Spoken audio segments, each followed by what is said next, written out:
Assalamualaikum.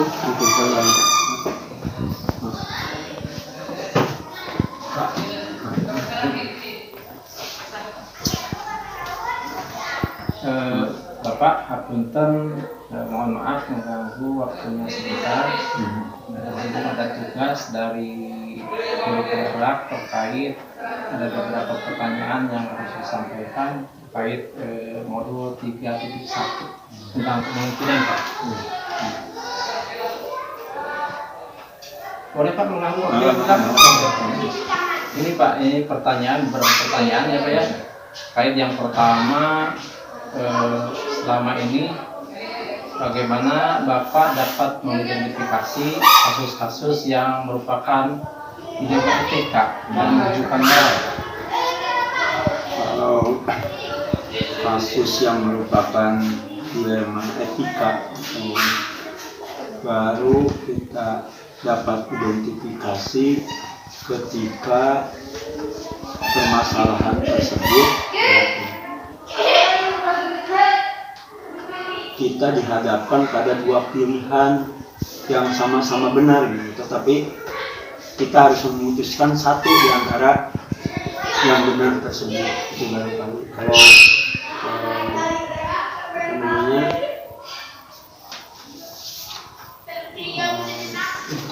rujukan moral. Nah, kalau rujukan moral itu lebih mudah karena memang kita dihadapkan untuk memutuskan satu di antara yang benar dan yang salah. Gitu. Kalau etika, dalam etika itu yang dua pilihan ya. Merasa sulit karena dihadapkan pada dua pilihan yang kita putuskan yang ini juga benar, yang ini benar. Itu seperti itulah itu benar. Terima kasih Pak ya penjelasannya. Terus yang nomor 2 Pak, ini selama ini bagaimana Bapak menjalankan pengambilan keputusan sekolah ya di sini Pak ya, terutama untuk kasus-kasus di mana ada dua kepentingan yang sama-sama benar atau sama-sama mengandung nilai kebajikan Pak. Ya, itu biasanya saya coba dengan terlebih dahulu mengidentifikasi permasalahan tersebut. Saya identifikasi dulu permasalahannya apa, lalu cek dan dicek ya, kepada siapa yang bermasalah tersebut gitu, atau apa masalah tersebut. Lalu setelah itu kita coba misalnya musyawarahkan sebelum kita putuskan, musyawarahkan terlebih dahulu atau dirundingkan meminta pendapat supaya nanti ketika kita putuskan memang itu adalah yang putusan yang tepat. Berarti hasil musyawarah ya Pak ya. Terima kasih Pak ya. Terima kasih Pak ya. Untuk selanjutnya nih Pak, langkah-langkah atau prosedur seperti apa yang biasa Bapak lakukan selama ini? Langkah-langkahnya yang pertama tadi identifikasi dulu lah permasalahannya. Yang kedua, ini permasalahan siapa?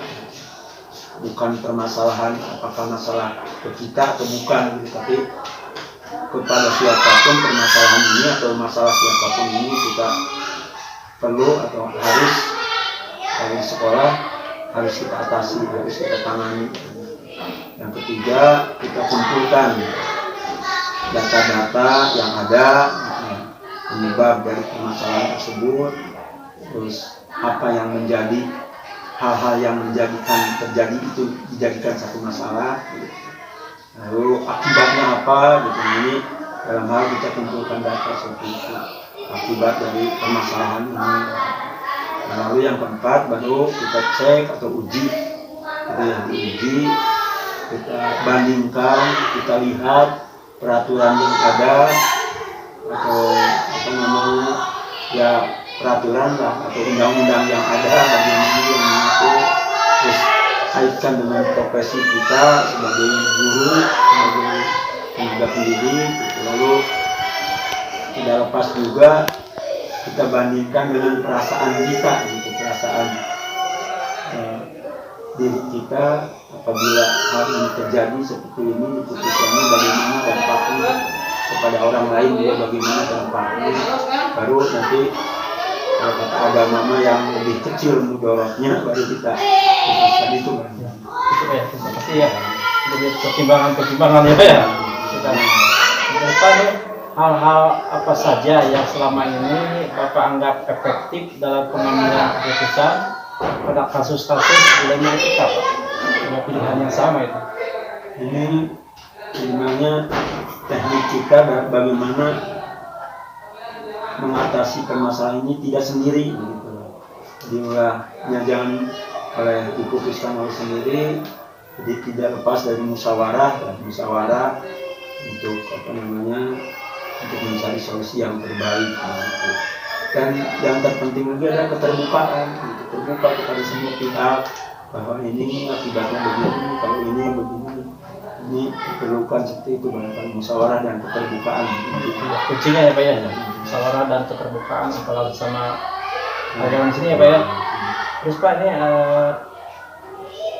hal apa saja yang selama ini merupakan tantangan dalam pengambilan keputusan pada kasus-kasus dilema etika Pak? Tantangan yang saya rasakan biasanya nih yang kita beratkan untuk diputuskan itu karena kita masih terpengaruh oleh rasa subjektivitas, karena itu adalah misalnya teman, saudara, atau karena keterdekatan gitu. Nah ini hal-hal seperti itu yang menjadikan kita dalam mengambil keputusan ini sedikit agak terkendala lah gitu, atau bukan terkendala jadi ya sedikit mengganggu begitu. Itu rasa subjektivitas kita yang memang harus ditempatkan pada satu tempat yang tepat begitu. Itu ya Pak ya. Nah, terus Pak, ini apakah Bapak memiliki sebuah talenta atau tata kala atau jadwal tertentu ya dalam sebuah penyelesaian kasus dilema etika? Apakah Bapak langsung menyelesaikan di tempat itu atau memiliki jadwal tertentu Pak? Kalau jadwal tertentu barangkali ini tidak dijadwalkan gitu ya, tidak mempunyai jadwal tertentu, tapi kita lihat ini secara insidental gitu. Kalau misalnya permasalahan tersebut bisa langsung kita atasi segera pada saat itu, ya kita atasi gitu, atau kita langsung pecahkan gitu. Tapi ketika misalnya permasalahan yang memang ini memerlukan pemikiran yang mendalam, memerlukan hubungan yang lain lebih intens begitu dengan beberapa pihak lebih intens, ya ini barangkali kita nanti jadwalkan gitu Pak. Jadi sesuaikan dengan permasalahan yang ada. Kita melihat permasalahan itu ya Pak ya. Ya, itu ya. Terus Pak, nih adakah seseorang atau faktor-faktor apa yang selama ini mempermudah atau membantu Bapak dalam pengambilan keputusan dalam kasus-kasus dilema etika Pak? Ya terutama ini yang sangat yang sangat membantu begitu, tentunya ya teman-teman sejawat kita atau teman-teman di sekolah ini teman-teman guru ini sangat membantu dalam pemecahan masalah, dalam menghadapi hal-hal seperti itu. Begitu juga tidak lepas kita dengan sesepuh kita lah, atau misalnya kalau di sini tokoh masyarakat dengan ketua komite gitu, kita libatkan sehingga mereka juga sangat membantu kepada kita. Ya, satu pertanyaan lagi Pak. Dari semua hal yang telah disampaikan, pembelajaran apa yang dapat Bapak petik dari pengalaman Bapak waktu pengambilan keputusan dilema etika Pak? Pelajaran yang dapat saya petik barangkali memang satu pelajaran bagi kita semua, bahwa dalam menghadapi kehidupan ini umumnya begitu, bukan hanya saja di sekolah, itu kita tidak dihadapkan pada jalan yang selalu mulus gitu, yang selalu lurus, yang selalu tidak ada tantangan, tapi kebalikannya bahwa kita dalam hidup ini pasti akan dihadapkan pada satu tantangan, satu halangan, satu rintangan yang memang harus dihadapi. baik itu yang ya tadi salah satunya dihadapkan pada permasalahan yang sama-sama yang harus kita putuskan adalah yang juga benar yang etika ya Pak ya, dengan etika tadi itu barangkali Bapak mungkin itu yang dapat saya sampaikan atau pertanyakan terkait tugas-tugas dari guru penggerak ya di modul 3.1. Mudah-mudahan tadi jawaban-jawaban dari Bapak sangat bermanfaat untuk saya ke depannya, terutama dalam tugas-tugas guru penggerak dan juga dalam selama ini bekerja di lingkungan Bapak sendiri ya Pak ya. Terima kasih atas waktunya. Mohon maaf Pak telah mengganggu. Ya. Assalamualaikum.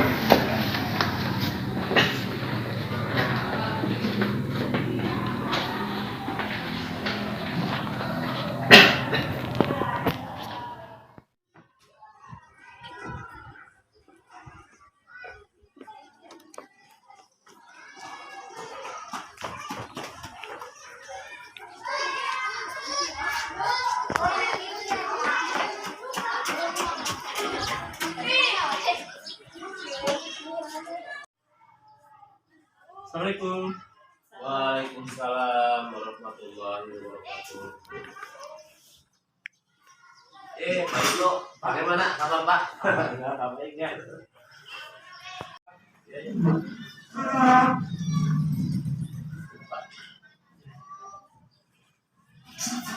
Ada yang bisa saya bantu Pak? Bapak mohon maaf ya Pak ya mengganggu waktunya karena ada tugas dari guru penggerak ya Pak ya. Terkait saat ini saya mempelajari modul 3.1. Tentang apa tuh? Tentang kepemimpinan Pak ya. Awalnya saya memperkenalkan diri, nama saya Ibnu ya Pak ya, asal dari SDN Guru Mulia 1 Kecamatan Bangjara, calon guru penggerak angkatan 6 Kabupaten Banjar. Barangkali Bapak ada waktu atau ada kegiatan yang lain? Oh, kebetulan sekarang tidak Pak. Insya Terima Allah kalau ada yang perlu saya bantu sih. kasih Pak, terima kasih ya. Ini ada tugas dari beberapa pertanyaan ya Pak ya, terkait kepemimpinan yang harus dipertanyakan kepada Bapak ya Pak ya. Kebetulan di sini adalah sekolah penggerak ya Pak ya. Oh betul betul. Iya, betul. Terima kasih Pak ya.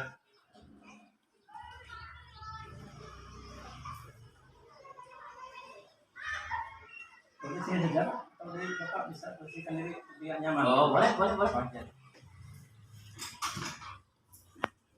Iya Pak. Mungkin ada yang bisa saya bantu. Mungkin ada pertanyaan apa? Sebenarnya sih pertanyaannya biasa Pak, sehari-hari ya Pak ya, terkait kemungkinan yang dibikin oleh Bapak di sekolah ini ya Pak ya. Yang pertama adalah pertanyaannya, selama ini bagaimana Bapak bisa mengidentifikasi kasus-kasus yang merupakan dilema etika atau rujukan moral? Dilema etika dan rujukan Moral ya. Ini apa ya, bagi seorang pimpinan tentunya harus betul untuk dapat mengambil sebuah keputusan. Walaupun ini istilah baru sepertinya Pak, dilema etika, rujukan moral. Padahal sebelumnya barangkali seorang pimpinan, baik pimpinan di sekolah maupun di tempat-tempat lain, itu selalu dihadapkan kepada suatu masalah, kemudian ada kasus-kasus di mana pimpinan tersebut harus memilih di antara kasus tersebut sekali. Ya. Tetapi kalau menurut yang lagi ngetren saat ini tentang dilema etika, rujukan moral gitu ya, sedikit saya juga pernah mendengar dan mempelajari tentang rujukan moral maupun dilema etika. Untuk menentukan atau mengidentifikasi apakah kasus-kasus tersebut termasuk dilema etika atau rujukan moral, ya dengan cara menyaringnya, menimbang-nimbangnya, kemudian seberapa jauh tuh keterkaitannya dengan moral. Seandainya kita dihadapkan kepada dua buah kasus, misalnya yang satu itu benar, yang satu salah, gitu. Itu barangkali lebih ke arah atau lebih bisa dikatakan sebagai rujukan moral. Sedangkan kalau kita dihadapkan dua buah kasus misalnya, di mana yang satu kasus itu bernilai benar, satu kasus lagi bernilai juga benar, itu sebuah dilema apa yang harus kita ambil. Itu lebih ke arah dilema etika. Betul. Ya, itu jadi kita dengan cara menimbang-nimbang, menilainya, mengkajinya. Apabila ada dua kasus misalnya yang satu benar, yang satu lagi benar, untuk diambil salah satunya, itu barangkali bisa disebutkan sebagai dilema etika. Kalau makanya satu benar yang satu salah, wah jelas kita akan mengambilnya yang benar kan. Pasti. Itu berarti lebih ke arah rujukan moral. Barangkali Ya Pak, terima kasih ya Pak. ya. Ya, terima kasih Pak ya. Ya. Jawabannya sangat bermanfaat untuk saya ya Pak ya. Ya, itu sepengetahuan saya barangkali. Iya, Pak. terima kasih Pak ya. Kan saya sedang belajar ya Pak ya. Kebetulan saya baru tingkat 1 ya Pak ya. Ya. Selanjutnya Pak, selama ini bagaimana Bapak menjalankan pengambilan keputusan sekolah ini Pak ya, terutama untuk kasus-kasus di mana ada dua kepentingan yang sama-sama benar atau sama-sama mengandung nilai kebajikan Pak. Menjalankan atau mengambil keputusan yang sama-sama benar gitu ya. Ya, betul. Dalam hal ini tentunya sebenarnya berat untuk bagi pemimpin atau pimpinan di dalam mengambil sebuah keputusan yang sama-sama bernilai benar gitu. Dua-duanya kasus tersebut benar. Tapi tentunya dari salah satunya itu harus diambil. Nah, sebagai bahan pertimbangan bagi kami untuk mengambil keputusan dari dua kasus tersebut, tentunya yang pertama, boleh dicatat Pak, yang pertama ini seberapa besar dapat memberikan manfaat kepada siswa atau berapa banyak. Yang pertama, yang kedua itu yang saya pegang adalah aturan. Apakah bertentangan atau tidak dengan aturan? Nah, kalau tidak bertentangan dengan aturan dan lebih banyak memberikan nilai manfaat kepada siswa atau lebih berpihak kepada siswa, itu yang saya ambil. Terima kasih Pak ya. Ya. Terus Pak, langkah-langkah atau prosedur seperti apa yang biasa Bapak lakukan selama ini Pak dalam mengambil keputusan begitu Pak? Oh, gitu ya. Saya tidak lepas dengan musyawarah, Pak. Jadi saya tidak ingin bahwa keputusan yang saya ambil berdasarkan perasaan atau yang merupakan menjadi keputusan pribadi saya sebagai pimpinan. Tapi ingin bahwa keputusan itu diambil secara bersama melalui musyawarah. Tentunya langkah saya itu mengadakan rapat dewan guru, sehingga nanti keputusannya itu bukan hanya keputusan saya secara pribadi, tapi merupakan keputusan bersama dewan guru yang lain. Ya. Itu jalan musyawarah ya Pak ya? Iya, dengan musyawarah. Tidak lepas dari musyawarah. Terus Pak, hal apa saja yang selama ini Bapak anggap efektif dalam pengambilan keputusan pada kasus-kasus dilema etika? Ya. Keputusan dilema etika. Kembali yang ini hampir sama dengan pertanyaan yang awal menurut saya gitu Pak. Yang paling efektif itu yang pertama, seberapa banyak, seberapa besar dapat memberikan manfaat atau nilai manfaat kepada kemajuan siswa atau keberpihakan kepada siswa. Yang kedua, selama tidak bertentangan dengan aturan, maka itu yang diambil. Terima kasih Pak ya. Ya. Terus Pak, hal-hal apa saja yang selama ini merupakan tantangan dalam pengambilan keputusan pada kasus-kasus dilema etika Pak? Nah, tantangan ini Pak. Ya. Kalau tantangan sih pasti dalam mengambil sebuah keputusan itu pasti ada tantangannya. Yang paling saya rasakan yang merupakan sebuah tantangan, yang pertama ketika keputusan itu ada dua kasus yang harus diambil yang derajatnya hampir sama ya. Dua-duanya benar. Kemudian sama-sama dapat memberikan nilai manfaat kepada siswa dan kedua-duanya tidak bertentangan dengan aturan. Nah, tetapi itu harus diambil salah satunya. Nah, tentunya itu ada sebuah tantangan yang besar. Tapi kalau bagaimanapun dari antara kedua kasus tersebut harus diambil salah satu. Nah, itu melalui sebuah keputusan bersama tadi, rapat musyawarah tadi, maka kita ngambil salah satunya. Sudah sangat jelas ya. Ya. Terus Pak, ini apakah Bapak memiliki sebuah tata cara atau jadwal tertentu ya Pak ya, dalam sebuah penyelesaian kasus dilema etika? Apakah Bapak langsung menyelesaikan di tempat, misalnya ada masalah langsung selesaikan ya Pak ya, atau memiliki sebuah jadwal tertentu Pak untuk menyelesaikannya? Dan prosedurnya seperti apa itu? Kalau saya menemukan sebuah kasus, tentunya kalau saya langsung tentukan dan langsung saya polisi tempat gitu ya, tentunya itu berarti keputusannya adalah keputusan secara pribadi. Itu sangat saya hindari Pak ya. Jadi kalau mempunyai jadwal khusus sih selama ini belum Pak, walaupun menurut aturan itu harus barangkali ya, selama ini saya belum sampai ke sana.